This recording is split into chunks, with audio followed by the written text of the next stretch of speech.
again, YouTube? This is Dr. Kendo, and I'm here with the Scribblenauts Unlimited Object Editor Commentaries. This is where I create your favorite characters in the Scribblenauts Unlimited Object Editor. Yes, that's just one feature of this game, which is called Scribblenauts Unlimited. It's not available on the mobile versions. By it's not available, I mean the object editor is not, so please stop asking. But we're going to start off with a source object of Tin Pham. Yes, that's how you pronounce this name, T-H-I-N-H. This is one of the Fifth Cell developers or members, and the reason that we actually chose this one is because he has this cape on his back for our character today, which is going to be Guts from the Berserk anime and manga. And so we've put down an archer's leg. We didn't go with the second leg yet because I want to take this. It's a boxer, of course the human boxer, not the dog, but I wanted to basically replace the main part of the torso with this boxer torso and just have that cape showing back out from Tin Pham. And so it looks okay now. We can add in the other archer leg there, and so he's got two legs, and a sparrow. We're going to take the wing. The wing of the sparrow is going to be for the front parts of the cape where it ties together and where it's connected, and so we'll kind of situate that, of course, attach it to the body and whatnot. But one thing that should be mentioned, of course, in this series, you know, I create TV, movie, gaming type characters and objects. I just create whatever is most popular and most requested each week by the most amount of different viewers, so that's how that works. And we're actually going to take now a ninja, go with the female ninja so that it looks like it's basically this arm with bandages on it. So that's kind of the purpose of that. You know, the female ninja has the fingers showing, and by fingers I mean just how Scribblenauts Unlimited shows they're humans. You know, a lot of them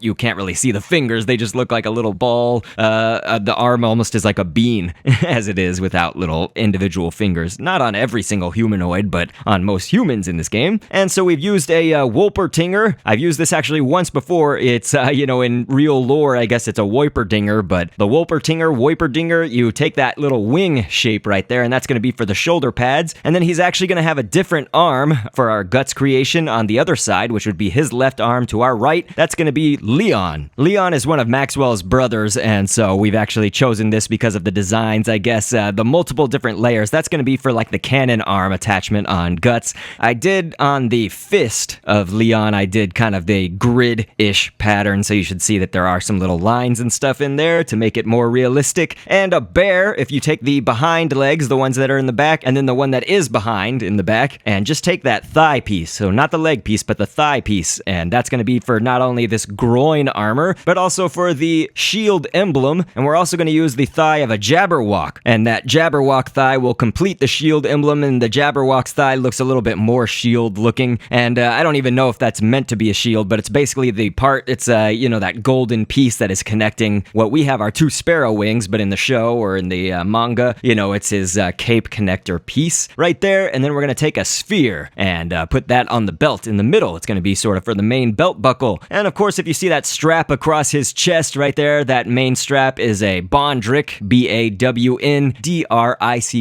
And we've got a dagger right now that we're going to place on his belt. And you could just do so much. I mean, it depends on which iteration you're doing of Guts. You know, there are a lot of different, I guess, wardrobe changes over the years for Guts or over the series. And so this one, you'll kind of see a comparison image at the end to see what we were going for. But you could probably build off of the ideas here. If you want to do a different Guts, you could probably use a lot of these same things. A sea troll taking the kind of mermaid torso, it's like the bottom torso, is going to be for some thigh armor or leg armor right there. And then pimples are going to be sort of for these little bolts and things in the shoulder armor. And we've used the letter I, not only for the straps across his legs, but also going to be rounding out the boots right there and just making him a little bit taller. And something that could fit, you know, in his belt buckle right here has to shrink down pretty small. You know, I was thinking, oh, should I go with cotton? Should I go with something like clover or whatever? But each of those have their own problems or can't shrink small enough. So a sharp, like F sharp, A sharp, you know, or a hashtag sharp is what I've used there for that. And so we're in the properties editor already, and it's the scripting. So whenever I'm doing this in my series, I like to just read background information or fun facts in case you don't know about the characters that we're creating. So, of course, Guts is the main protagonist of the anime and manga called Berserk. In Berserk, he's a mercenary who travels from company to company, so he does a lot of fighting. He has black hair with short spikes, and at the base of his hairline are a few strands that hang above his forehead. He wears bandages over his right hand, but he's had some different clothing depending on the saga or time period. For example, Golden Age Guts wears a tan brown colored set of armor, and Retribution Saga Guts is shown to be wearing a long black cape with the hood over his head. But what we also know about Guts is that he's very tall, 6'3", and then I suppose it should be mentioned that depending on where you are in the series, Guts may or may not be closing his right eye indefinitely. I won't mention exactly why, but let's just say it's not actually even there. Yeah.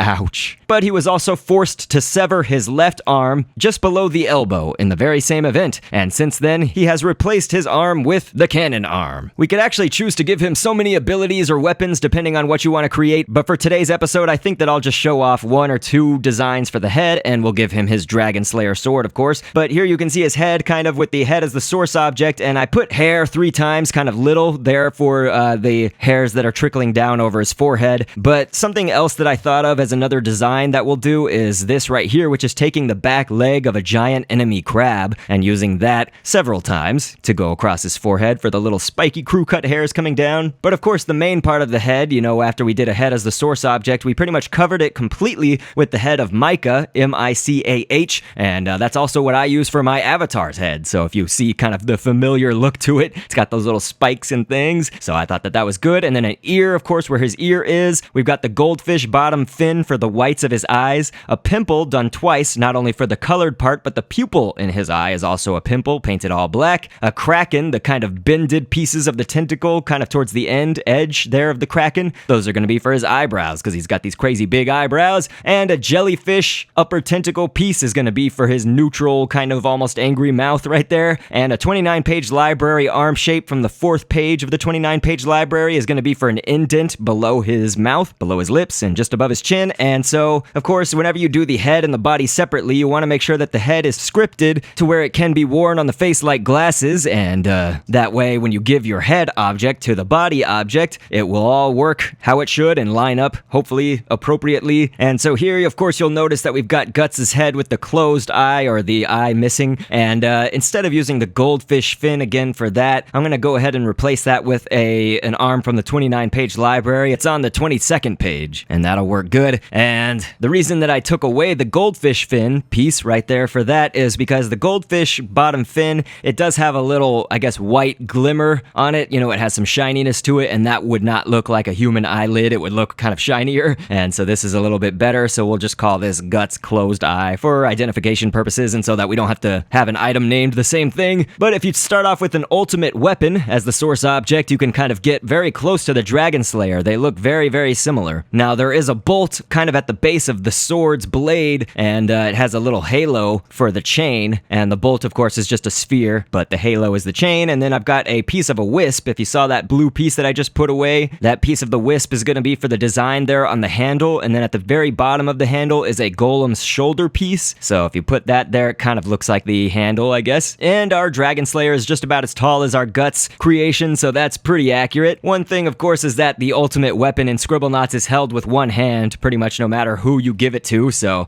it looks as big as a two-handed sword, so, obviously to humans, we probably would not be able to carry that with just one hand, but Guts is epic, and so we will give that to him in a second. I'm just trading off. I have all these little heads on the ground, or big heads, I guess. They're big compared to my avatar, but here, actually, on this level, this Majuscule Grotto, we've got actually my, the Power Rangers creations are down below, so I think I'm gonna make Guts actually face off against the Power Rangers after I put the correct head that I want on and get this all situated. I'll put the Dragon Slayer in his hands, of course, too. We'll have him go after the Green Ranger, and he'll basically just fight each of the Rangers one by one. It would probably be unfair if they all fought him at the same time. I'm sure they would win, but this way we can have him take down tons of Power Rangers because, hey, Guts is crazy and epic and could probably take on all the Power Rangers. He took on like over 60 men. He killed like 100 dudes, they said, or something in the anime, and so this is almost like that scene, but I've created all the Power Rangers back in an old episode. Hopefully you've seen that by this point, but if you haven't, here's kind of a glimpse into those, and you can go look back. I actually showed some extra footage from a birthday party of mine in that too, so there was a lot of kind of fun little tidbits in that episode. But Guts is on a crazy rampage, killing off the Power Rangers, and I'm sure the Power Rangers are stronger than regular men, so maybe this is accurate to Guts' true powers, or whatever, because he could have killed, 100 men or 100 soldiers or whatever, but maybe the Power Rangers are stronger than just a regular man or soldier, so this is going to to be semi-accurate, although the Pink Ranger's doing a ton of damage with her bow and arrow right now to Guts. This is crazy, and he did take that out, but his health is down pretty low here. I don't know if that's truly accurate to,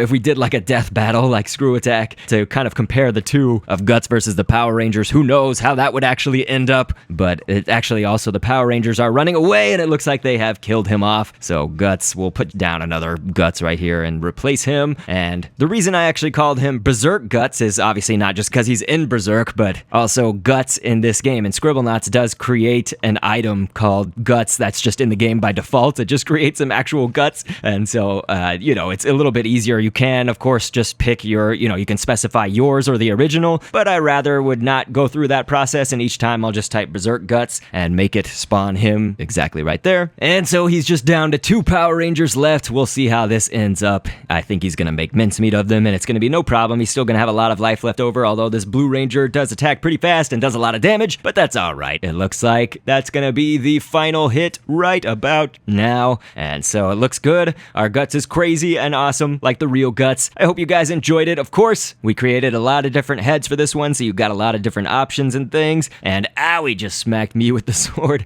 Come on now. So anyway, I just thank you guys so much for the support. It's been awesome having you watch and make some of the greatest comments ever. This community is just one of the best out there, and I will say it all the time. So check out my Patreon page for some of the rewards that you can get over there, and for some support. The support goes both ways. I support you guys, you support me. And I will catch you on the next vid, and thanks for viewing. You can be the viewer and... down the road of twists and turns.